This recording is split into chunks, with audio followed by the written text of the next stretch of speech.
Assalamualaikum warahmatullahi wabarakatuh.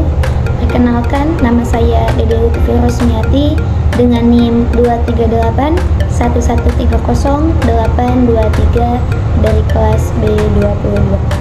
Insya Allah, di sini saya akan memaparkan sedikit penjelasan mengenai sabar dalam perspektif Islam, yaitu menjalani ujian dengan ketahanan dan kesabaran. Sebagaimana tugas yang diajukan oleh Bapak dosen, yaitu membuat video pembelajaran. Untuk tahapan yang pertama yakni pendahuluan. Adapun definisi sabar atau kesabaran dalam Islam adalah kemampuan untuk tetap tenang dan tidak tergesa-gesa dalam menghadapi kesulitan, ujian, atau cobaan, serta ketidaknyamanan dengan penuh keimanan dan tawakal. Kemudian tujuan daripada presentasi ini adalah untuk mempelajari konsep sabar, pentingnya dalam kehidupan, dan bagaimana mengimplementasikannya sesuai dengan ajaran agama Islam. Untuk tahapan yang kedua yakni sabar dalam Al-Quran. Salah satu ayat dalam Al-Quran yang mengandung makna tentang sabar yaitu yang pertama surat Al-Baqarah ayat 153 yang artinya, wahai orang-orang yang beriman, jadikanlah sabar dan sholat sebagai penolongmu, sesungguhnya Allah bersama orang-orang yang sabar. Kemudian yang kedua yaitu surat Az-Zumar ayat 10 yang artinya, katakanlah hai hamba-hambaku yang beriman, bertakwalah kepada Tuhanmu. Bagi orang-orang yang berbuat baik di dunia ada kebaikan, dan bumi Allah itu luas. Sesungguhnya hanya orang-orang yang bersabarlah yang diberikan pahala tanpa batas. Adapun untuk makna sabar di sini yaitu sarana untuk mendekatkan diri kepada Allah dan mendapatkan pahala yang tidak terhingga. Untuk tahapan yang ketiga yakni sabar dalam hadis Nabi, yaitu menjalani ujian dengan ketahanan dan kesabaran.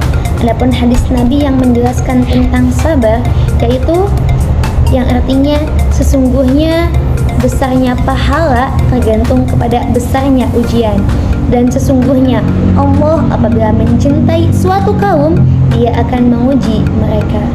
Hadis riwayat At-Tirmidzi. Untuk tahapan yang keempat yakni jenis-jenis sabar, yaitu ada 3. Yang pertama, sabar dalam ketaatan atau sabar dalam menjalankan perintah Allah Subhanahu wa Ta'ala. Dan yang kedua yaitu sabar dalam menjauhi larangan atau sabar dalam menghindari dosa dan maksiat. Dan yang ketiga yaitu sabar dalam menghadapi ujian atau sabar dalam menghadapi cobaan dan kesulitan dalam hidup. Untuk tahapan yang kelima yakni contoh teladan dalam Al-Quran. Nah, salah satu nabi yang mempunyai sifat sabar yang sangat luar biasa yakni yang pertama Nabi Ayub. Beliau sangatlah bersabar dalam menghadapi penyakit dan kehilangan harta. Dan yang kedua yakni Nabi Yusuf. Beliau sangatlah bersabar dalam penjara dan kehidupan hidup.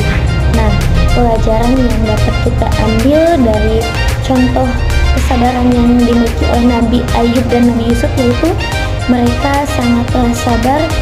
Mereka adalah contoh nyata bagi umat Islam untuk menghadapi berbagai ujian dengan keteguhan iman. Untuk tahapan yang keenam yakni manfaat sabar. Nah, salah satu manfaat sabar dalam kehidupan yaitu yang pertama ketenangan jiwa, yaitu mengurangi stres dan kekhawatiran. Dan yang kedua yaitu meningkatkan keimanan atau mendekatkan diri kepada Allah Subhanahu wa Ta'ala. Dan yang ketiga yaitu mendapatkan pahala yang sangat besar atau mendapatkan pahala dari Allah dan menghindari segala dosa atau kemaksiatan. Untuk tahapan yang selanjutnya yakni menghadapi ujian dengan sabar. Nah, praktik sabar dalam kehidupan sehari-hari itu yaitu yang pertama menghadapi masalah finansial, yaitu dengan cara keyakinan bahwa Allah akan memberikan jalan keluar. Dan yang kedua yaitu mengatasi konflik atau masalah dengan cara berbicara baik dan bersikap tenang.